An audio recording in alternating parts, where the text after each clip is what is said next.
Yeah, you're not surviving this one. This is an absolute kill shot in my opinion. Yeah, we can't get that out.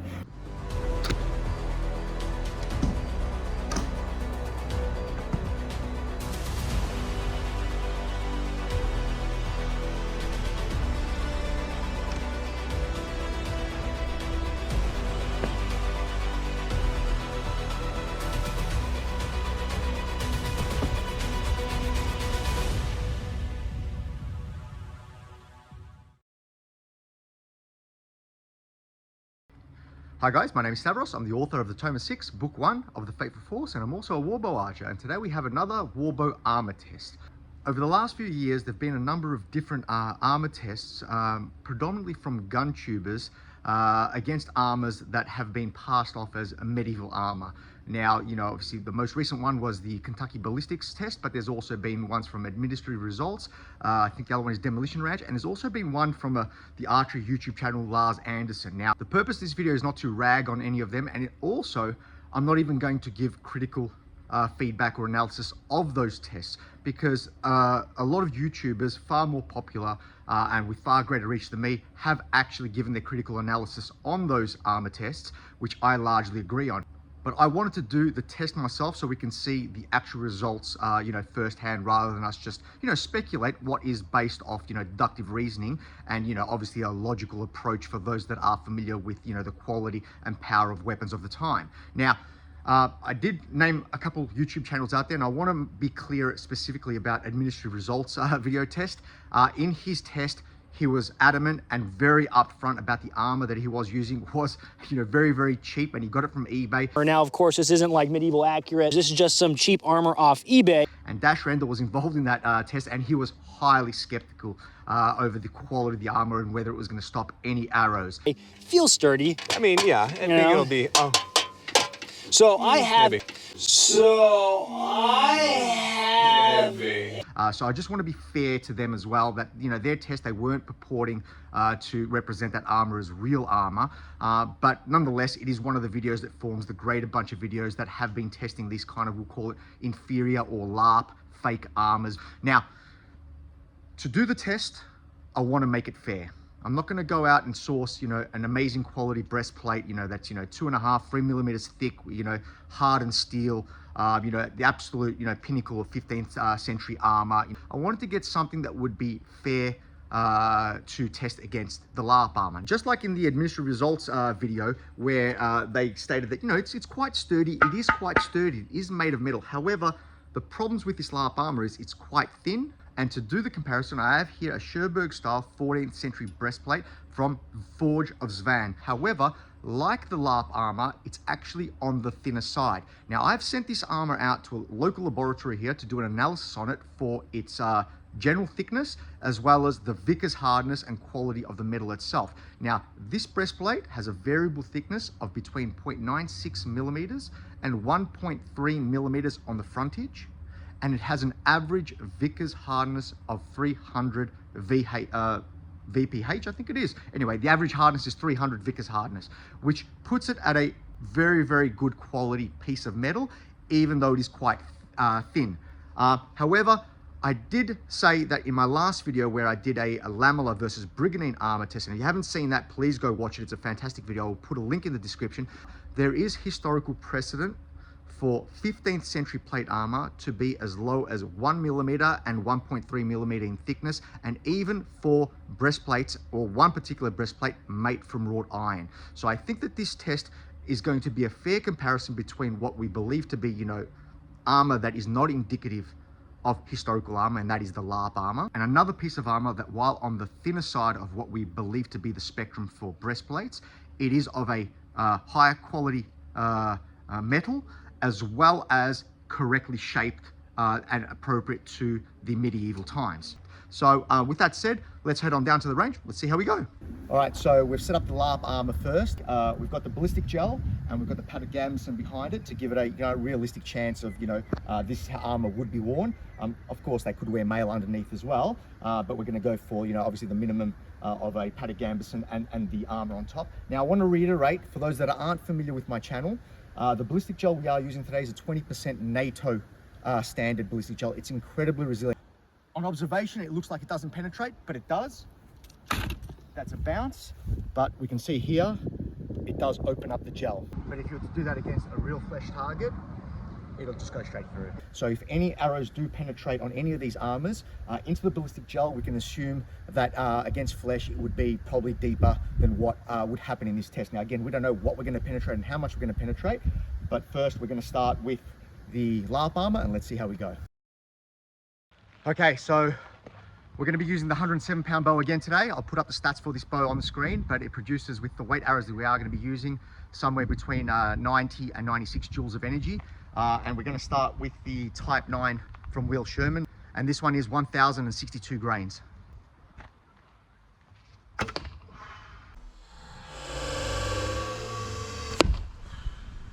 gone a little bit left, obviously through the ballistic gel and the gambeson, which is no surprise. We'll actually show that as well. It's probably a good thing that I did miss.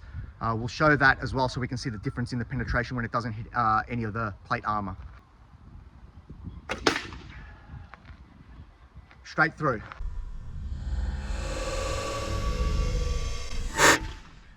We don't know how deep yet, but it's definitely penetrated.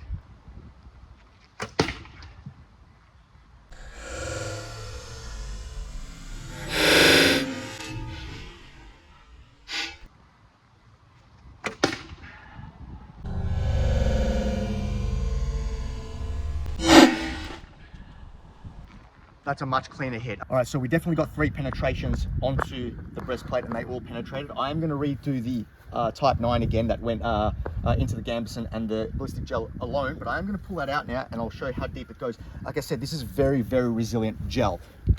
Okay, so it's only gone maybe 6 inches, 7 inches maybe into the gel, which is probably consistent with my previous ballistic gel test. So come a bit closer. The first needle actually went high, and it's actually clipped the thickest part of the armor. So the top part of the armor here is going to be the thickest part. It's where the rolling is on the edge. And I have measured this double rolled section of the armor to see how thick it is, and it does go up to 3.15 millimeters. Now it hasn't hit it cleanly, but it has hit part of this section. And it's definitely gone in through the plate there and into the gambeson and through the ballistic gel, and the other one here as well. Same deal here with this needle. I'll actually take this one out. That one's definitely gone all the way head into the ballistic gel. So probably about 2.5, 3 inches of penetration on that one. But again, the ballistic gel is very resilient. So likely if this was flesh, it would go much deeper. So we do also have the other Type 9 that went in here. It did get stuck in and then it bounced out on one of the subsequent shots. But let's just put one more Type 9 in, see how that goes, and then we'll move to the real armor. Straight down the center, and that's I can tell from here that's actually gone deep.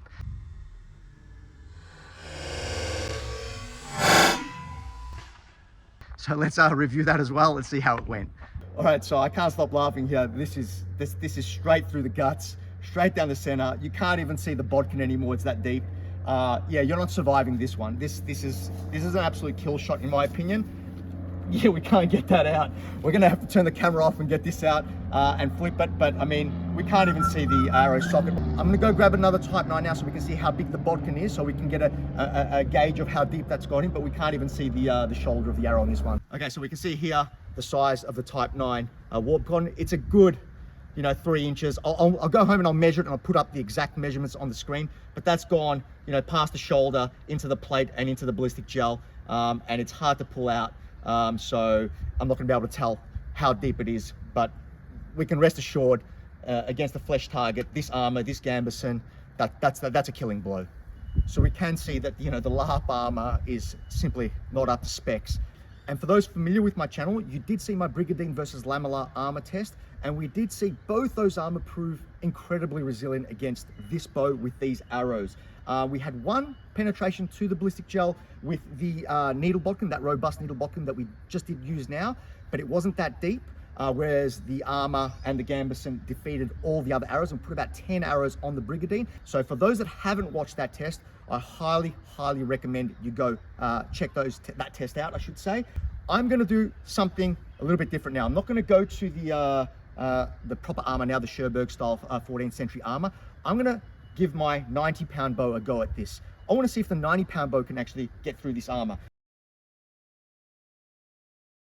Okay, so we've got my 90-pound Black Arrows longbow here with me. I'm going to be using a Quiverstock arrow for this one. It's a 8-inch shaft, not a 12 mil or half-inch shaft like the other ones. Just better spine for this bow, but it's still relatively heavy at 1,017 grains, so it's about the same weight as the Will Sherman Type 9s anyway, with a Hector Cressy Warbow on it.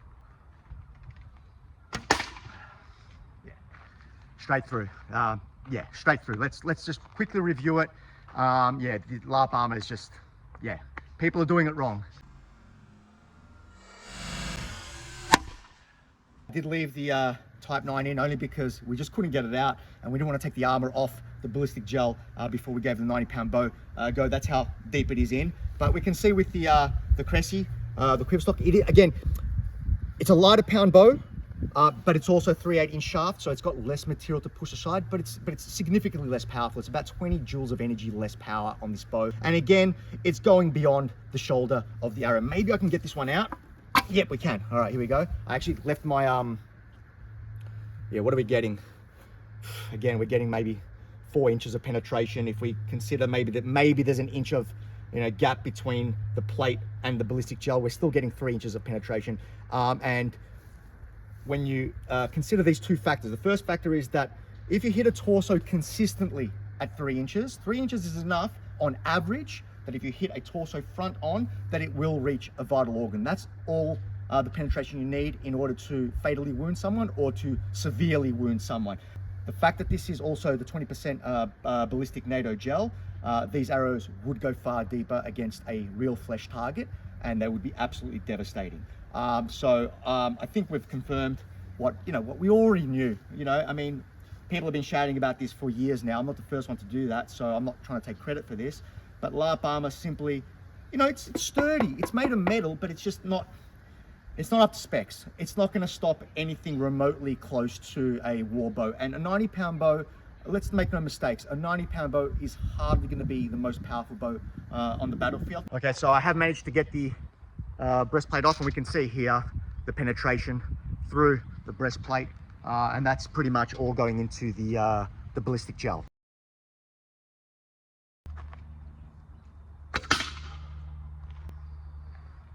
Bounced. It's definitely, you can see it's actually perforated the armor, but it's actually bounced.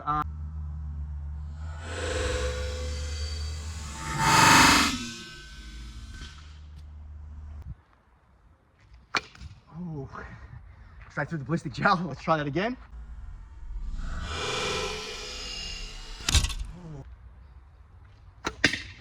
Ooh.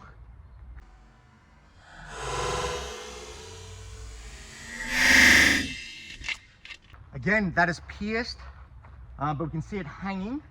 I want to give it one more go actually with the robust needle and the Type 9, and then we'll review.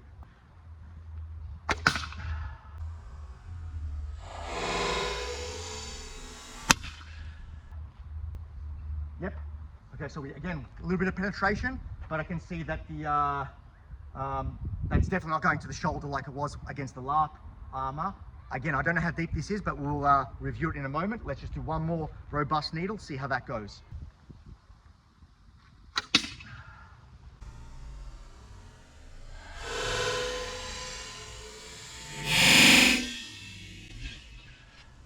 Again, it's a hanger. Definitely piercing the plate, but not going all the way through. So we have a 1,107 grain arrow from Quiverstock with a Hector M2 bodkin on it.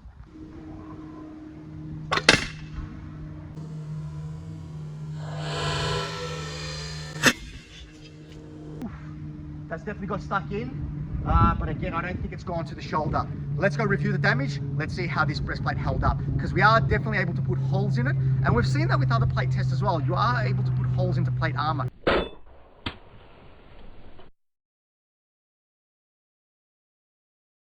But it's a matter of whether it penetrates past the armor, past the gambeson and into the ballistic gel that really matters. Okay, so bring the camera in close. I'll start with the M2. We can definitely see the M2 is again piercing the plate, but look at that. it's not piercing. I can tell it's not going past the plate and into the gambeson. So that one, the plate has definitely defeated it, even though it is, sorry, piercing the plate. We have type 9 here from Will Sherman. Again, at most about that much, but I can feel that it's not really going into the gel. We can definitely see there's a massive difference in the penetration from the LARP armor to this armor. I'll be honest with you, I'm actually quite surprised. I didn't anticipate this much penetration. But again, like we said earlier, this is probably on the thin side of the historical spectrum at between 0.96 and 1.3 millimeters on the frontage. And we are shooting at very close range. So we are simulating a bow of 130 to 140 pounds at, you know, that 50, 60 yard optimal range. And I suppose that when you've got armor that is still within the historical spectrum of armor, in terms of thickness and quality, because don't forget, this is really high quality metal. I sent this out to the laboratory. It's 300 Vickers hardness. It is a very good quality metal for the historical context, probably around about the medium carbon steel that's not tempered and hardened. And we have to remember the grades of steel for medieval armor are wrought iron, low carbon steel, medium carbon steel, and then medium carbon steel tempered and hardened, which would have been your best armor. So this is on the higher end of the grade of steel, even though it's on the lower end of the thickness. And what I have done now is put up the hardness of the varying degrees of metal in 14th century armors that we do have on record, according to Alan Williams, in the Night and the Blast Furnace. But I suppose I'm surprised with the penetration. That's all I can say. However, there is no doubt that this is performing night and day different to the LARP armor. The LARP armor just was not proof against these arrows. I will peel off the plate. I want to see if there is any penetration through the gambesons in this spot. So we can see again these lucky shots when they hit an area that's not armored. You can see it's going from one side of the blister gel to the other. It's almost sticking out the back. It's really, the tip is right there at the end. So that's, you know, that's a good 8 inches of penetration through someone's shoulder. That would be, you know, maybe not fatal, but it would definitely be a game changer. You'd be out of the fight at this point if this hit you. Okay, so I've taken the breastplate off and I've put the arrows back into the holes that they have created. You can see with the Cressy there, we're looking at about maybe an inch and a half penetration, but I've checked the gambeson. That's not penetrating the gambeson. The needle though has gone a little bit deeper. That's probably about 2 inches of penetration. It doesn't appear to have pierced the gambeson though. It appears that it hit the gambeson and then it bounced out. By contrast, this was the penetration with the Type 9 on the LARP armor. Now, maybe the armor did rob it off enough energy that it wouldn't penetrate the gambeson. It could be also a factor of the ballistic gel being a little bit resilient, and it does create a bit of that rebound factor. But even so, let's just say that that was the absolute full penetration of the through the plate, you know, and this is domed, so it actually sits off the torso. So about half an inch to an inch of that kind of gap is going to be absorbed by that doming effect. I can put my hand in. There's at least a hand in there, plus the gambeson, thickness of the gambeson. I actually think that that has defeated the arrow. I don't think that as it's not a matter of the ballistic gel being resilient. It's simply a matter of that the plate has slowed down the arrow enough, and then it has collided with the gambeson, and the gambeson itself has proved to be that second layer of defense, which has then defeated the needle. So I think, I mean, even if we were being generous the other way around, there's probably again one arrow that would have caused a minor wound with this armor, and potentially no wounds, which is what I suspect. Whereas the LARP armor, you're just not surviving. So I think that, you know, the criticism has been justified.